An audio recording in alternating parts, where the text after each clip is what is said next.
The rain hammered against the hangar doors like machine gun fire as Chief Warrant Officer Ashley Dawson ran her hands along the Chinook's fuselage. Hurricane Helena was supposed to be a Category 2 storm, nothing the Gulf Coast hadn't weathered before. But the weather radar told a different story, one that made her stomach clench with 15 years of flying instinct. Somewhere out there, 180 National Guard troops were about to face nature's fury on a small island with only one way out. And that bridge, their only escape route, was about to disappear under 20 feet of storm surge. Before we dive into Ashley's impossible rescue mission, drop a comment below and let me know where you're watching from today. Now, let's head to Fort Rucker where this story begins. Chief Warrant Officer Ashley Dawson circled her Chinook helicopter one more time, checking every rivet and rotor blade. The morning sun barely cut through the thick clouds building over Fort Rucker, Alabama. Her crew chief, Sergeant Maria Santos, watched from the hangar doorway. "You've walked around that bird 3 times already, Chief," Maria called out. "She's good to go." Ashley ran her hand along the helicopter's nose. Big Bird had carried her through 15 years of missions without letting her down. Today felt different though. The air was too still, too heavy. Weather briefing in 5 minutes, Lieutenant Jake Miller jogged up, his co-pilot uniform still crisp despite the humidity. "Hurricane Helena's tracking right for us." Inside the briefing room, 20 pilots and crew members filled metal folding chairs. Colonel Harrison stood at the front, pointing to a map covered in swirling red and orange lines. "Helena made landfall in Florida as a Category 2, he said. "Winds at 120 miles per hour. She's moving northwest toward the Gulf Coast. Expected to weaken as she moves inland." Ashley studied the storm's projected path. Something nagged at her about those wind measurements. "What about storm surge, sir?" she asked. Colonel Harrison flipped to the next slide. "Coastal areas can expect 4 to 6 feet above normal tide levels. Nothing our people can't handle." A young pilot in the back row raised his hand. "Sir, what about Pelican Island? The Guard unit conducting training exercises there?" "They're staying put," the colonel replied. "Captain Rodriguez reports his people are ready to ride it out. The facility can handle some flooding." Ashley's stomach tightened. She'd flown over Pelican Island dozens of times. The training facility sat barely 8 feet above normal sea level. If the storm surge hit higher than predicted, that narrow causeway bridge would be the only way out.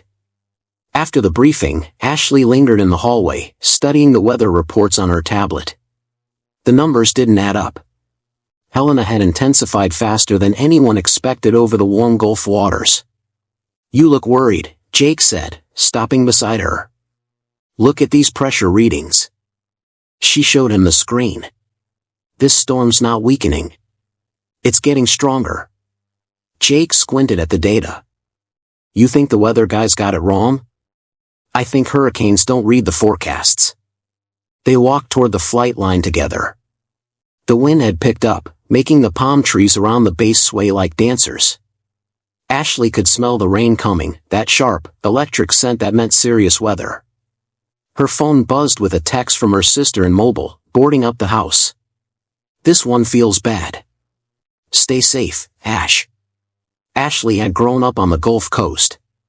She'd watched her fair share of storms rolling from the water. Her sister didn't spook easily. "Chief Dawson to the operations center," the base loudspeaker crackled to life. "Chief Dawson, report to operations." Inside the operations center, radio chatter filled the air. Ashley found Colonel Harrison standing over a communications specialist. "What do you need, sir?" "We're getting reports that Helena's winds have increased to Category 3. Still tracking northwest, but moving faster than expected." He handed her a radio message. "This came in from Pelican Island 20 minutes ago." Ashley read the message, "Weather conditions deteriorating rapidly. Winds gusting to 80 miles per hour. All personnel accounted for insecure. Will maintain radio contact." "They sound confident," the colonel said. Ashley looked at the timestamp. 20 minutes ago, the storm had been 50 miles offshore. If Helena was moving as fast as the new reports suggested, Pelican Island would be taking the worst of it in less than 2 hours. Sir, request permission to prep for possible evacuation support. Colonel Harrison shook his head. Captain Rodriguez hasn't requested evacuation. His people are trained for this. Ashley bit back her response. She'd learned long ago when to push and when to wait. But every instinct she developed in 15 years of flying told her to get Big Bird ready to fly. Outside, the wind howled around the hangar. Rain began spattering against the windows in fat, heavy drops.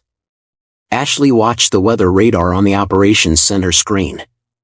Helena's eye was tightening, the storm bands becoming more defined. The radio crackled with another transmission from Pelican Island. Base, this is Rodriguez. Winds now steady at 90 miles per hour. Tide rising faster than expected. Still secure, but recommend standby for possible assistance. Ashley caught the colonel's eye. Sir? Prep your bird, Chief. Just in case. As Ashley headed for the door, the base sirens began their long, mournful wail. Through the windows, she could see palm trees bending almost horizontal in the wind. Somewhere out there, 180 soldiers were about to face nature's fury on a piece of land barely above sea level. And their only way home was a bridge that sat just 12 feet above the water. Ashley stood in Big Bird's cockpit, running through her pre-flight checklist for the third time in an hour. Outside the hangar, Hurricane Helena screamed across Fort Rucker with the fury of a freight train. Rain hammered the metal roof like bullets. Fuel topped off. Chief, Maria shouted over the wind. All systems green. Jake climbed into the co-pilot seat, water dripping from his flight suit. Towers reporting sustained winds at 110 miles per hour. Gusts to 130. Ashley nodded, her eyes fixed on the radio. No word from Pelican Island in 40 minutes. The silence felt wrong. The operations center door burst open. Colonel Harrison stumbled in, his uniform soaked through. Chief, we've got a problem. His voice was tight. The causeway bridge to Pelican Island is underwater. Completely submerged. Ashley's blood went cold. How deep? 12 feet and rising. The storm surge hit harder than anyone predicted. Jake leaned forward. What about the guard unit?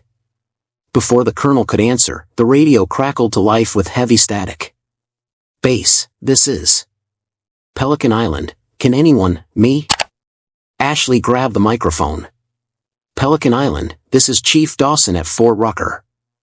I copy you weak and broken. Say again. More static.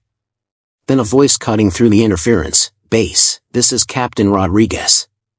We've got water coming over the seawalls. Facility is flooding. 180 personnel on site. Request immediate evacuation support. Colonel Harrison took the microphone. Rodriguez, this is Harrison. What's your current status?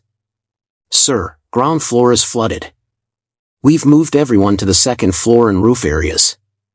Water's still rising. We estimate maybe 2 hours before the whole facility goes under. Ashley felt her chest tighten. 2 hours.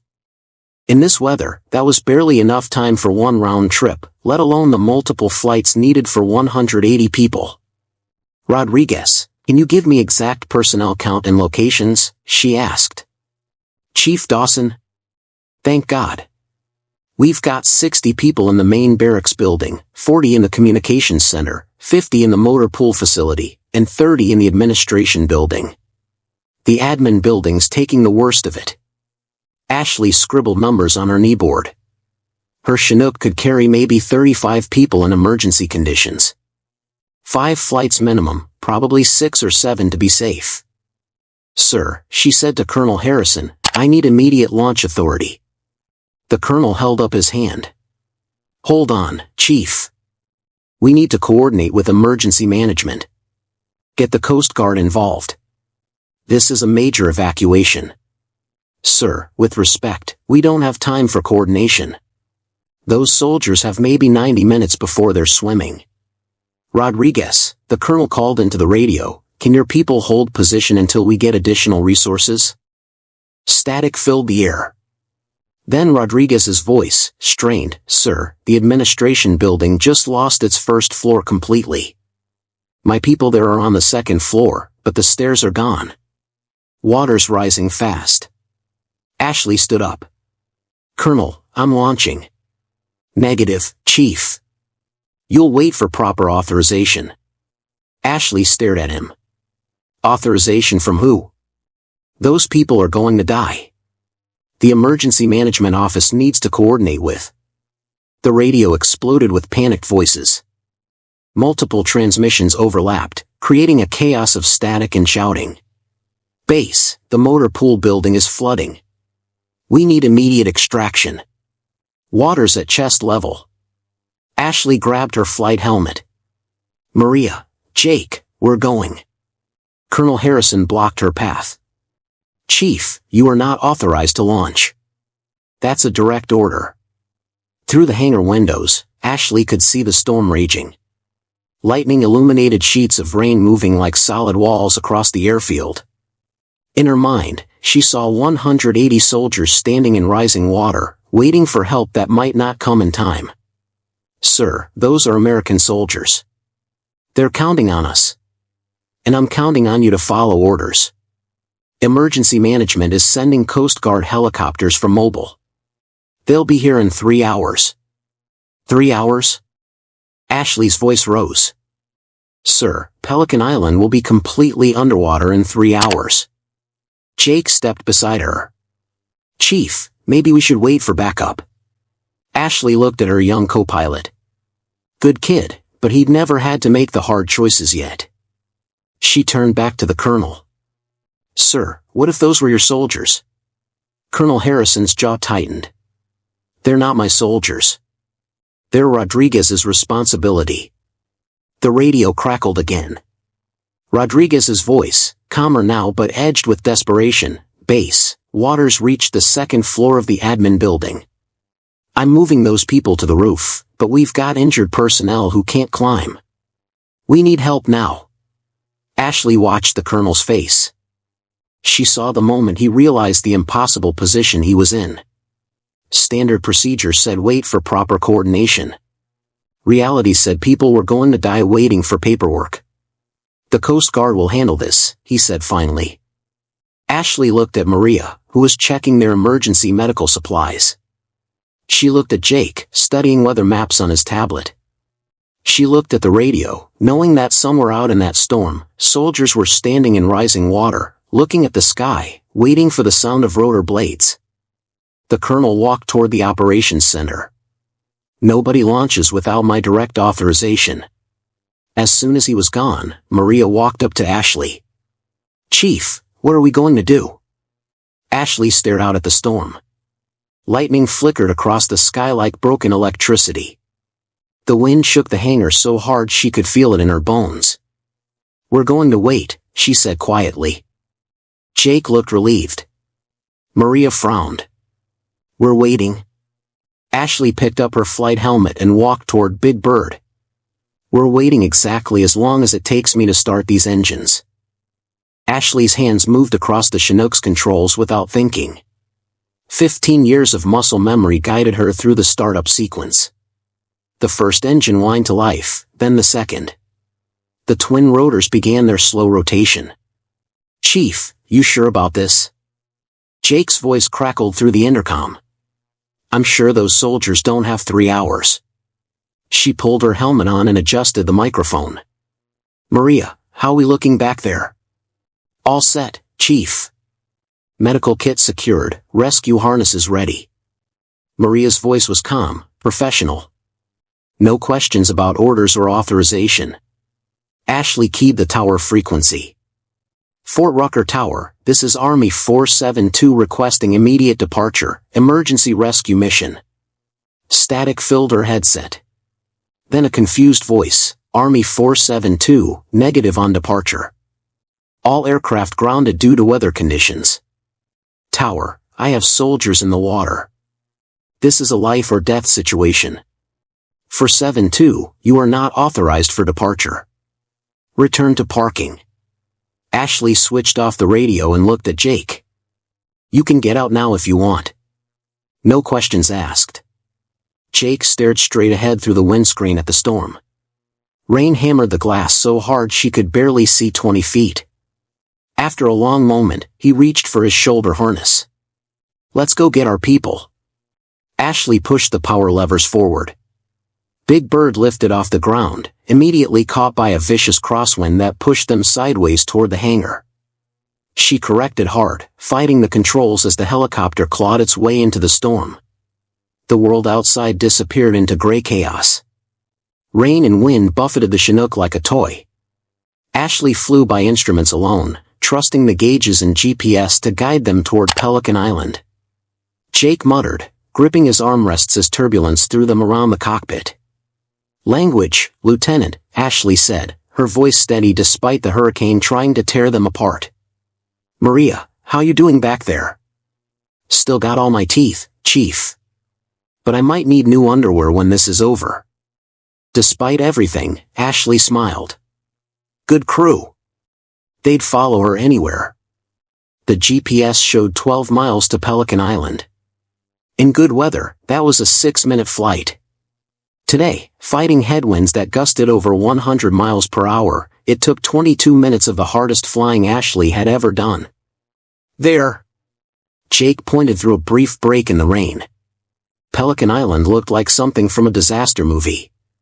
The training facility sat in the middle of a brown ocean, waves crashing over buildings that should have been 30 yards from the water's edge.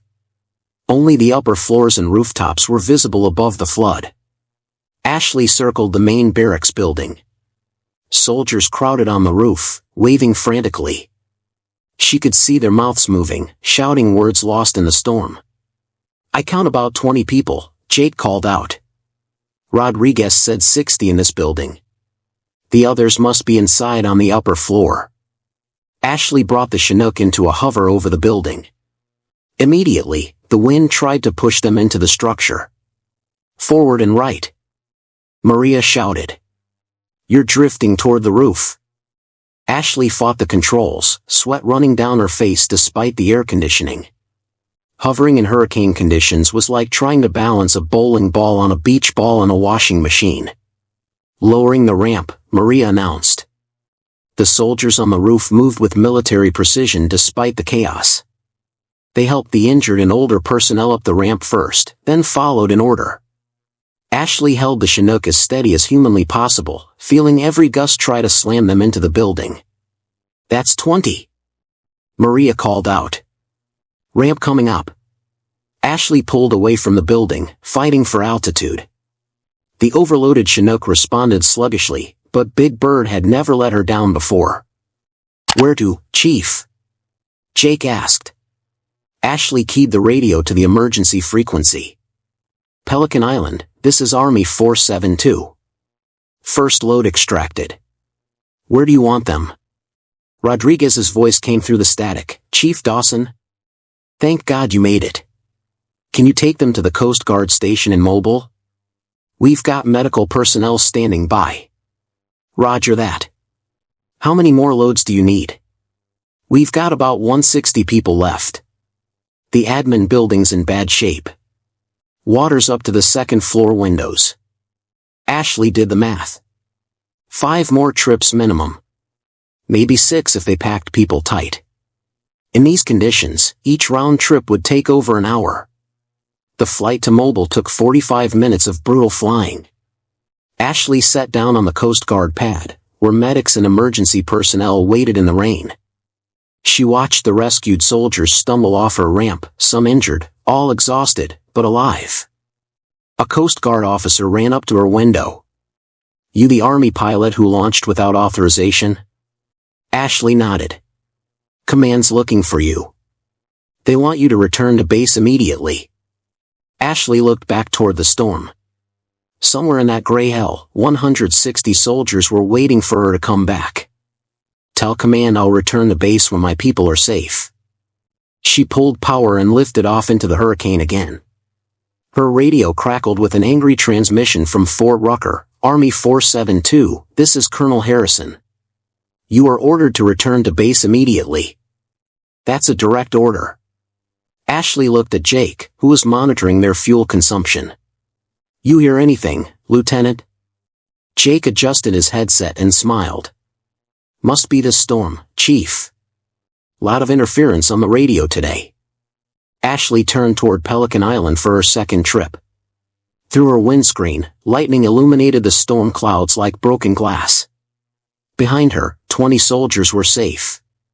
Ahead of her, 160 more were counting on Big Bird to bring them home.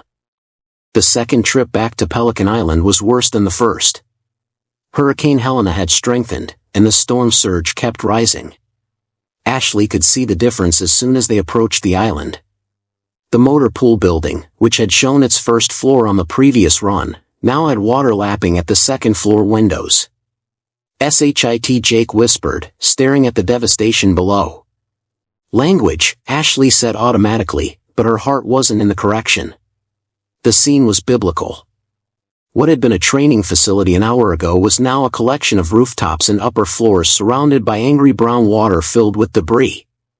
Her radio crackled with Rodriguez's voice. Army 472, prioritize the motor pool building. We've got structural damage. The building won't hold much longer. Ashley could see what he meant. The motor pool's roof had partially collapsed on one side. Soldiers crowded onto the remaining stable section, some helping to support injured comrades. I count 35 people, Jake called out.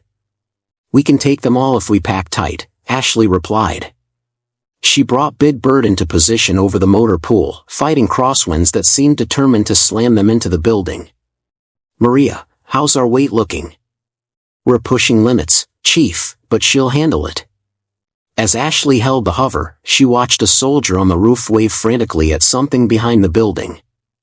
Through the rain, she could see a section of the structure's foundation giving way. Concrete blocks tumbled into the churning floodwater. Buildings collapsing, she announced. Everyone move fast.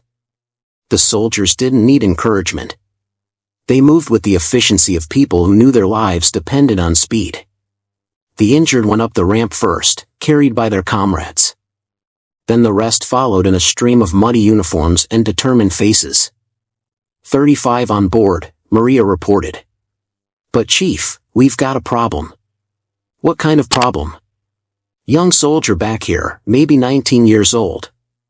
He's hurt bad. Looks like debris hit him. He's unconscious. Ashley felt the familiar weight of command decisions. Every minute they stayed in hover over the building, they burned fuel and risked mechanical failure. But she wasn't leaving without everyone.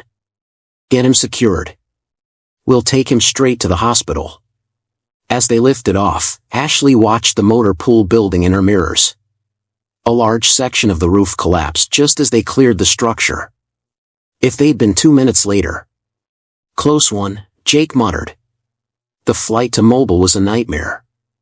The overloaded Chinook fought every gust and downdraft. Ashley had to make constant corrections to keep them level. In the back, Maria worked on the injured soldier while 34 others pressed against the windows, watching their island disappear behind them. At the Coast Guard station, medical teams rushed the unconscious soldier to a waiting ambulance. Ashley didn't wait to see if he was okay. She couldn't. Too many people still needed her. Fuel check, she called to Jake as they lifted off for the third trip. We're at 60%. 3 more trips, maybe 4 if we're careful. We'll make it work. This time, Rodriguez directed them to the communications center.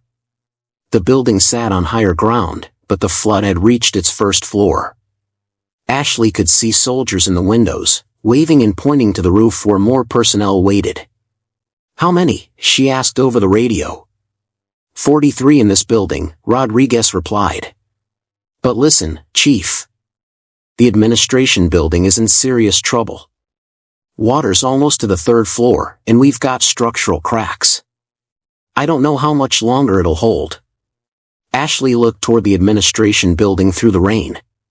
Even from a distance, she could see it was leaning slightly, like a tree about to fall. How many people? 30. But some are injured. They can't move fast. Ashley made the calculation in her head. 43 from communications, 30 from administration. 2 more trips for sure, maybe 3 if the injured personnel slowed things down. And her fuel was running lower with each flight. We'll get the communications center first, then administration. The pickup from communications went smoothly. The building was more stable, and the soldiers moved quickly up the ramp. Ashley was starting to feel the rhythm of the rescue operation. Her crew worked like a machine, Jake monitoring weather and navigation, Maria managing passengers and medical issues, and Ashley flying the most challenging missions of her career. On the flight back to Mobile, her radio erupted with Colonel Harrison's voice. "Chief Dawson, you will return to base immediately. You are in violation of direct orders and endangering military personnel." Ashley looked at Jake, who was studying fuel consumption charts. "You think we're endangering personnel, Lieutenant?" Jake glanced back at the 43 soldiers filling their cargo bay. Some slept despite the turbulence. Others stared out the windows at the storm. All of them were alive because Ashley had chosen to ignore orders. "I think we're saving them, Chief." After dropping off the third load, Ashley stood beside Big Bird while the fuel truck topped off their tanks. Rain soaked through her flight suit, but she barely noticed. She was calculating distances, flight times, fuel consumption. The numbers were tight. Very tight. Jake joined her under the helicopter's belly. "Fuel's good for 2 more trips, maybe 3 if the weather cooperates." "Weather won't cooperate," Ashley said, watching lightning flicker through the storm clouds. "It's getting worse." Maria climbed down from the cargo bay. "Chief, that Coast Guard officer wants to talk to you. Says it's urgent." Ashley walked over to where a Coast Guard commander waited under an umbrella. "Chief Dawson?" "I'm Commander Peterson. I need you to know that your base commander has ordered you to cease operations immediately." Ashley wiped rain from her face. "How many people you think are still on that island, Commander?" "I understand there are approximately 60 personnel remaining. 60 people who are going to die if somebody doesn't get them off that island in the next 2 hours. Ashley looked Peterson in the eye. "You telling me to leave them there?" Peterson was quiet for a moment. "I'm telling you what your orders are. What you do with that information is up to you." Ashley nodded and walked back to her helicopter. Jake and Maria were already strapping in. "Where to, Chief?" Jake asked. Ashley looked at her fuel gauges, her weather radar, and the clock on her instrument panel. 60 people left. 2 buildings. One of them ready to collapse. And enough fuel for maybe 2 more trips if everything went perfectly. "Back to Pelican Island," she said, pulling on her helmet. "We've got people to bring home."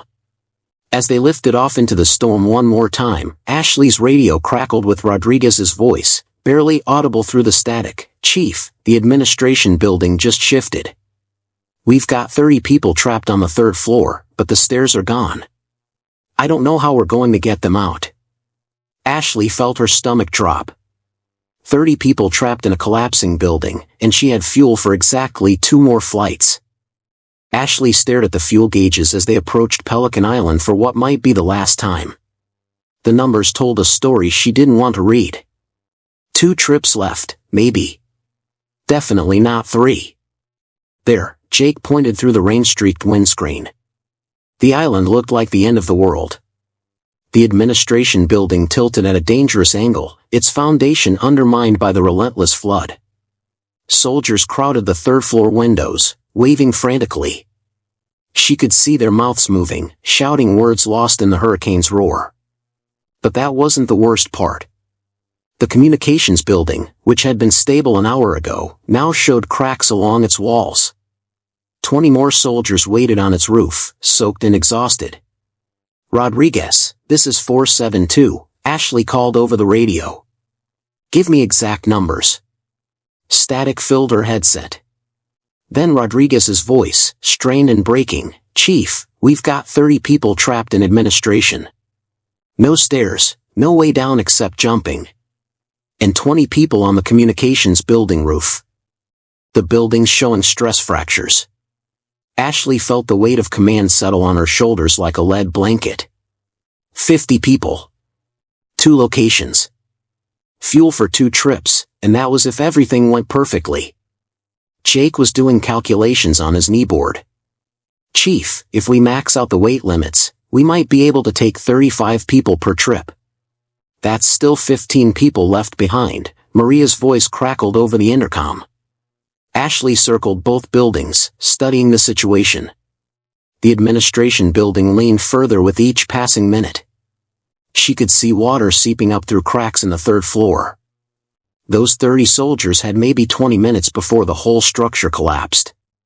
But the communications building wasn't much better. The roof showed signs of stress, and she could see pieces of concrete falling into the flood water below. Rodriguez, which group is in more immediate danger? Chief, honestly. Both buildings are going down. Administration's got the injured personnel who can't move fast.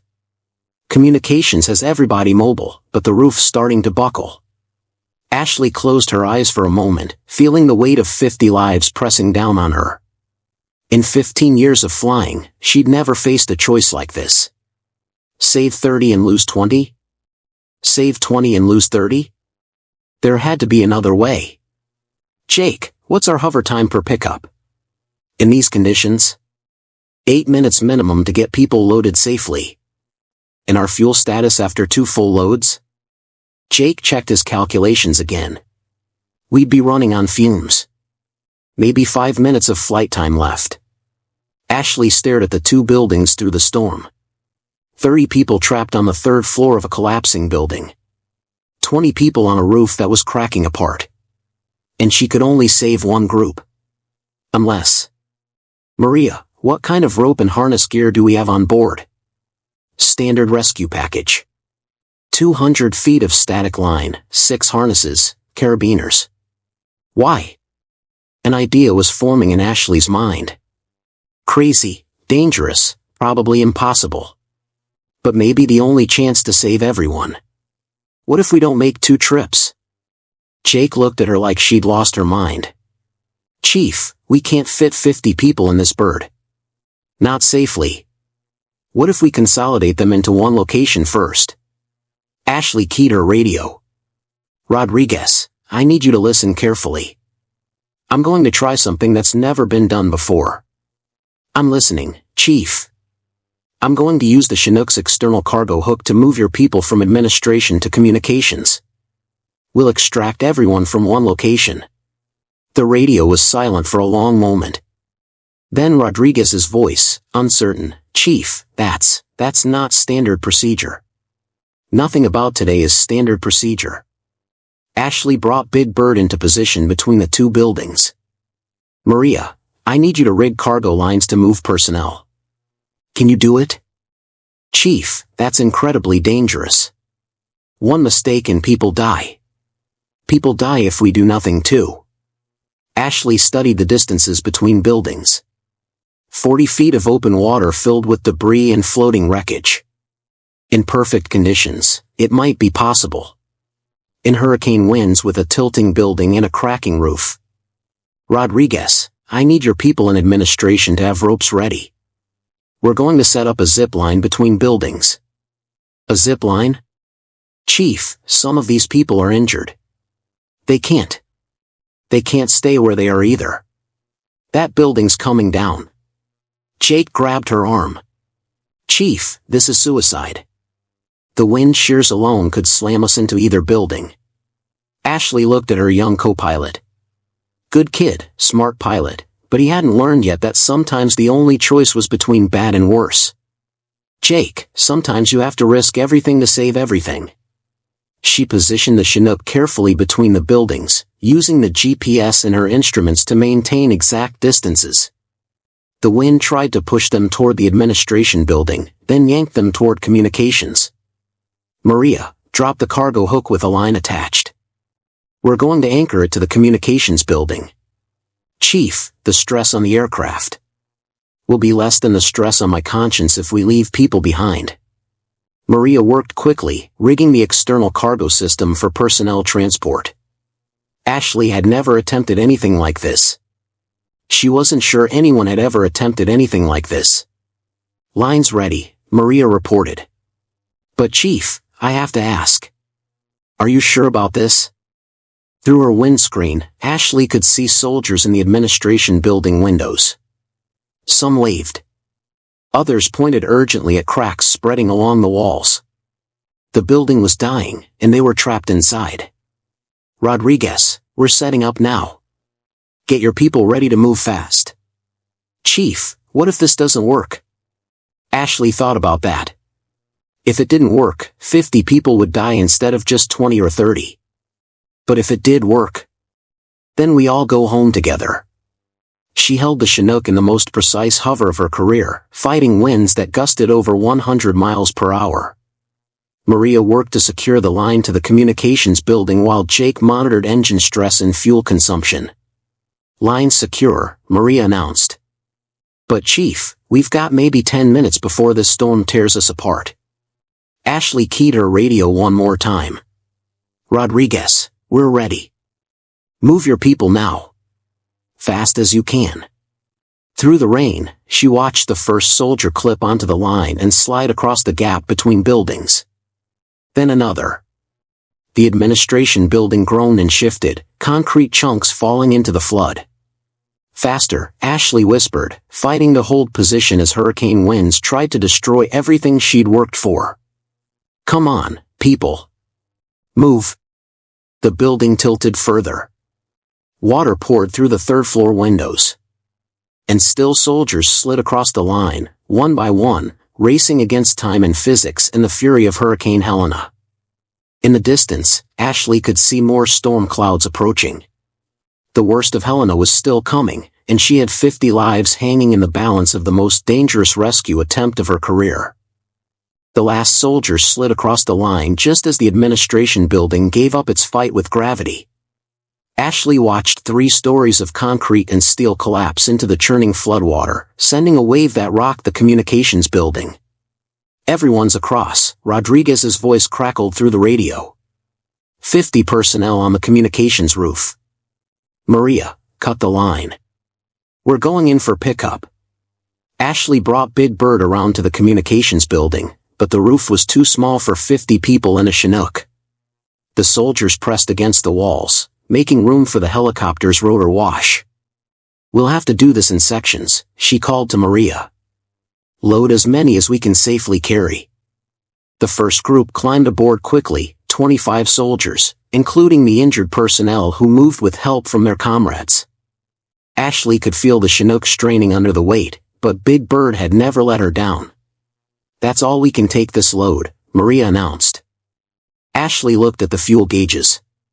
The numbers were worse than she'd hoped.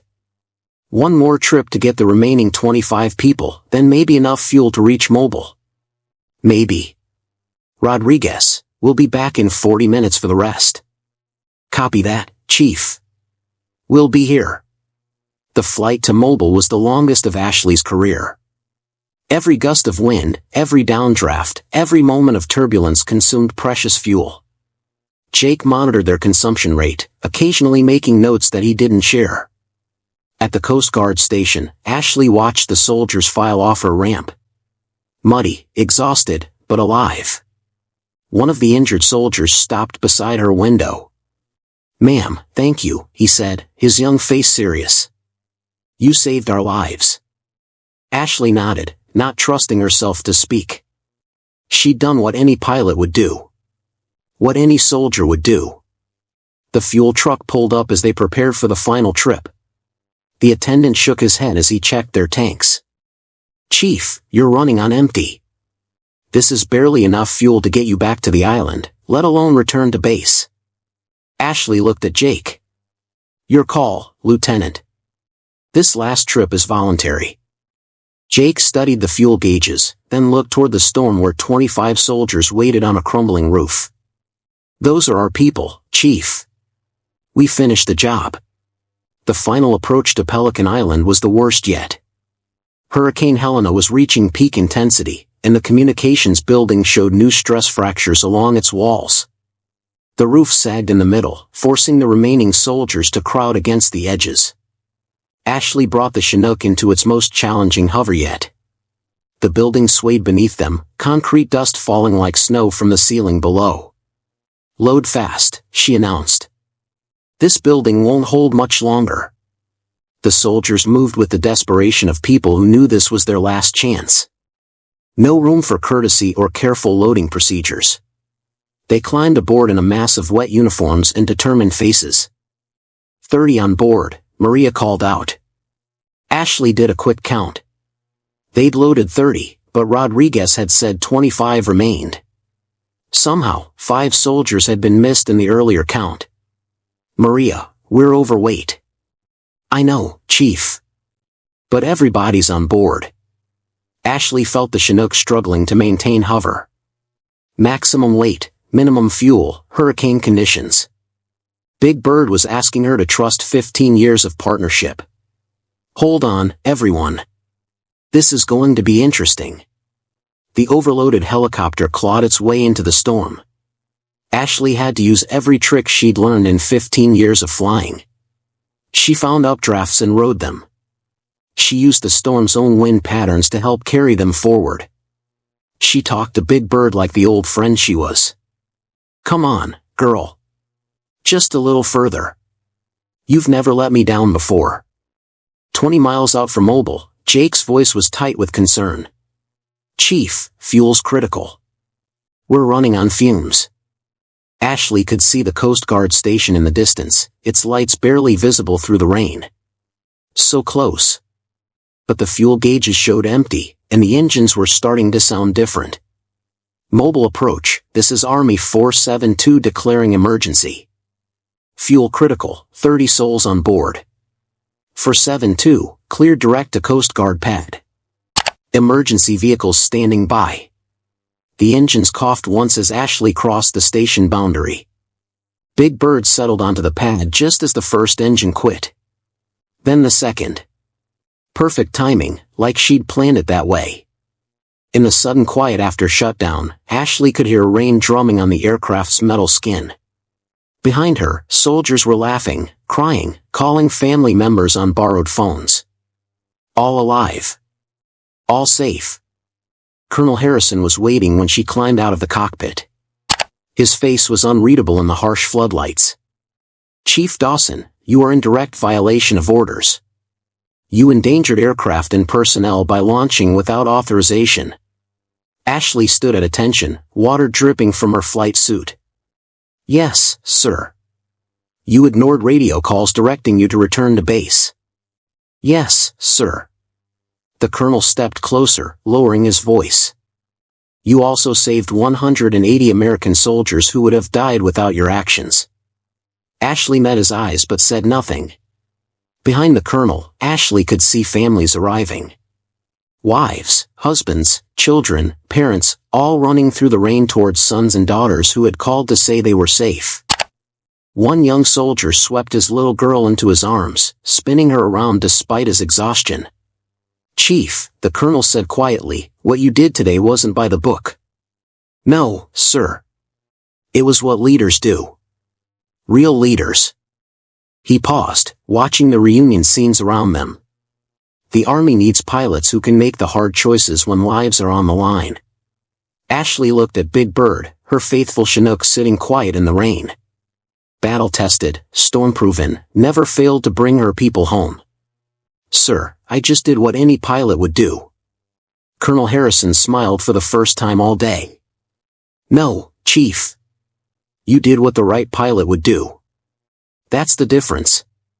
As Ashley walked toward the debriefing building, Maria fell into step beside her. "So, what's next, Chief?" Ashley listened to the sound of families reuniting, of soldiers calling home to say they were safe. In the distance, Hurricane Helena was moving inland, its fury spent against the coast. "Next, we go home. Big Bird needs maintenance, we need rest, and somewhere there's probably another storm brewing. And when it does..." Ashley looked back at her helicopter, at her crew, at the soldiers who were alive because sometimes the right thing and the regulation thing weren't the same thing. "When it does, we'll be ready." If this story of courage and sacrifice moved you, please hit that like button and subscribe for more inspiring military stories. What would you have done in Ashley's position?